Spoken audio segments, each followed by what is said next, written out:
Mapapagod, pero hindi susuko. Alam mo ba na may dalawang uri ng pagod na pwede mong madama?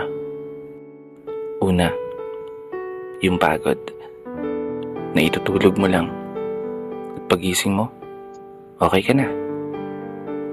Pero may isang uri ng pagod na talagang kakaiba. Yun ay ang pagod na hindi nadadaan sa pahinga.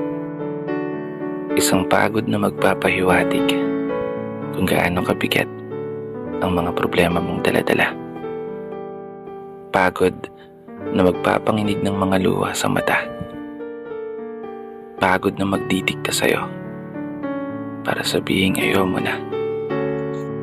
Mapapatanong ka na lang talaga, saan nga bang direksyon ng aking mga paa?